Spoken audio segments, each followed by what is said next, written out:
Hi friends, my name is Jorge Muñoz. I'm a senior instructor pilot working in El Salvador, but as for today we are continuing on our last holiday before the pandemic. But this journey is near its end. This is the penultimate episode of this Day in the Life series. We are reaching our season finale, so let's get on with this.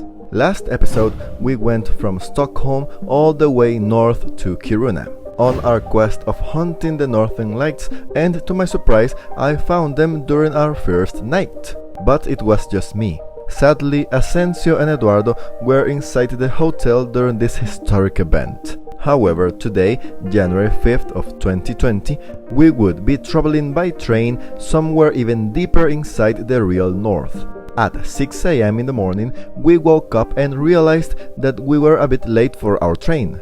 But nothing to worry about too much. Or so we thought. We put on our clothes quickly and went to eat the free breakfast from the hotel, which was pretty delicious, by the way. I ate my breakfast as fast as I could, but my two partners were taking their own time to eat. Invaded by anxiety, I was urging them to eat fast, but my requests were quickly finished by them shouting at me to shut up. So I continued my panicking in silence. After what felt like 3 hours to me, Asensio and Eduardo finally finished eating, and at 6:45 a.m. we rushed from the hotel to the bus station that would take us to the train station. The bus would be leaving at 7 o'clock, and we were 15 minutes on foot from the bus station.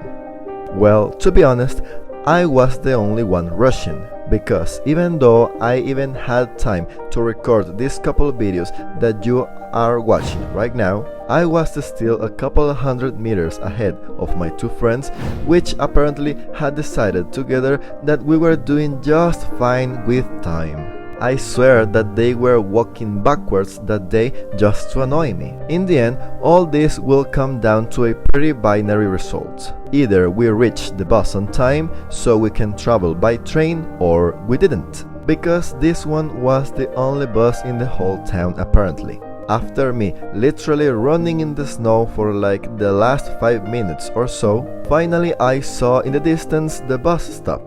And our bus was stopping by right at that moment. So I ran even more. I was still maybe another 100 meters from it. I shouted a couple times, "Hey! Wait please!" while waving my arms in the air. When I was about 15 meters from the bus, it suddenly began moving. I saw it leaving with all my hopes and dreams as well.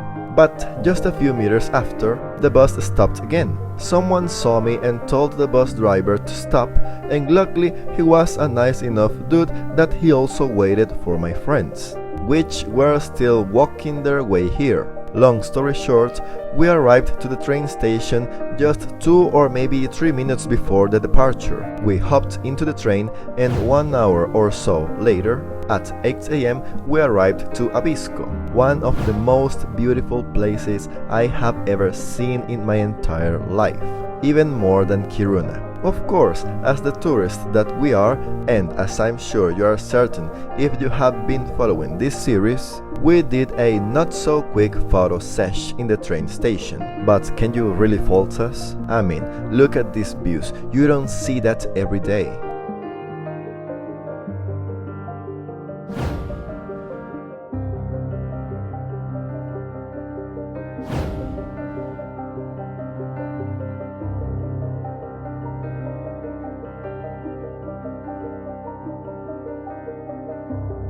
After finishing with that, we walked for like 3 minutes or so to our hotel over there. It was a beautiful guest house located right in front of a frozen lake, and it had a giant iceberg that I couldn't resist to have a picture with.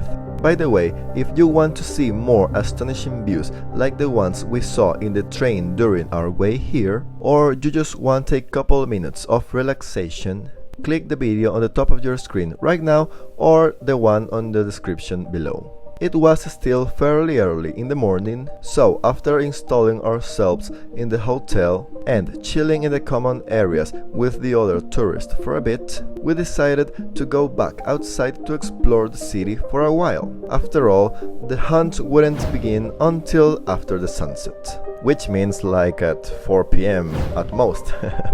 We went out the hotel at 10:30 a.m. and what can I say? It really didn't took us that long to see the whole place. I mean, if we thought that Kiruna was small, which we did, and it certainly was, but we had no idea. Abisko was literally just a few houses, maybe like 20 or so, with one supermarket and one gas station. Again, the kind of place where I would give my firstborn child to live in, with no questions asked whatsoever. I really cannot imagine how relaxing and peaceful it would be to live in a place like this one. Anywho, at around noon, when we had seen the whole town, we did another photo sesh at a random road with the view of the frozen lake. You know, just to pass the time. Yes, I have been using sandals this whole time. Don't judge me, please. 1 hour later, at 1 p.m., when it was already starting to get dark, we entered the supermarket of the town to prepare ourselves for the wild hunt. We took it very seriously this time. We bought proper food, since we have none of that left, as well as candies, cookies, potato chips, sodas and beers for tonight. At 2 p.m. we went back once more to the hotel, to left the proper food over there and to get ourselves ready for what would be the long night for us. At 5 p.m., after resting for a while, when it was everything already as dark as darkness itself can get, we went back outside with everything prepared to spend as many hours as possible outside in the cold and in the darkness. By the way, just so you are aware, I have never edited not a single photo nor video throughout this European holiday series. Everything is shown just as the camera captures it, up until this part. Here I had to edit the videos so we could actually see something. It was way too dark. However, we walked from the hotel all the way to the frozen lake from before. We were told that over there was a pretty sick place to see the northern lights if they should appear. As we were there a little bit early than all the others, and when I say that I mean maybe like 4 or 5 more people, we found this bench right at the edge of the lake. We took control of it and decided to start the hunt for the lights. The hours started to pass by, 6 p.m., 7, 8, 9, but nothing happened. We couldn't see anything in the sky. It even was so dark that we couldn't tell if we were looking at the clouds or at the clear sky. But still, we were having a pretty good time together. We had so much to catch up with Eduardo since it had been years since we last saw him. We started to run out of food at around midnight. The cold started to get more and more bitter and it even started snowing. We checked the temperature and it was minus 21 degrees Celsius over there. That's a new one for me. In the end, at around 3 a.m., we decided to head back to our place. Today, we had failed at the hunt, but we were still happy to at least have suffered together all this.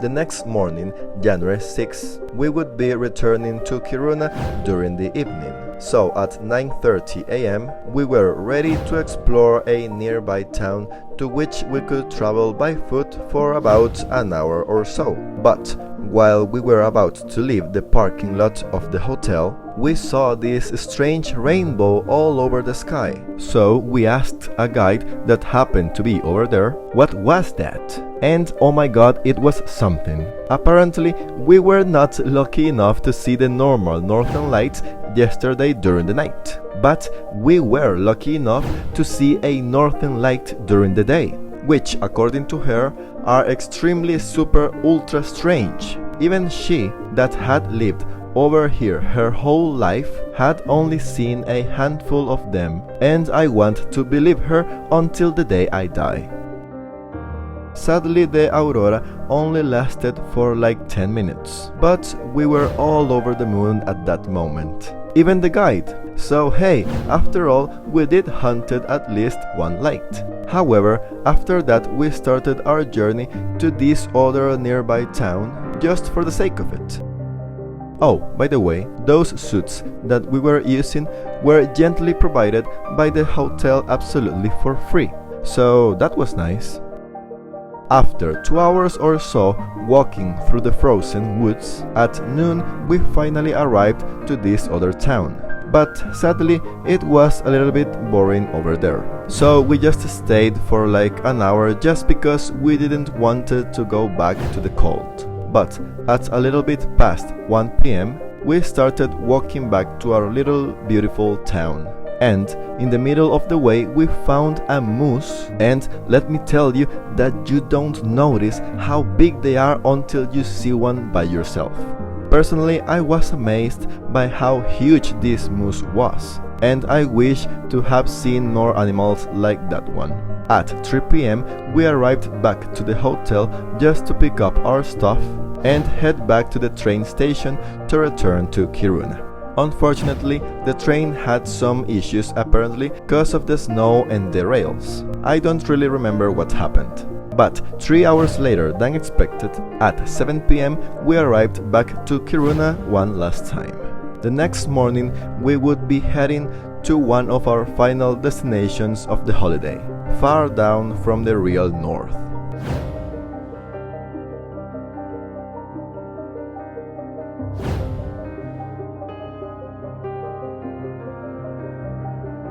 So if you want to see the season's finale of this vlog, then click the video on your right, or if you want to see the previous videos prior to said finale, check out the playlist on the left. Thank you very much for watching, and I hope to see you in the last video of this whole thing.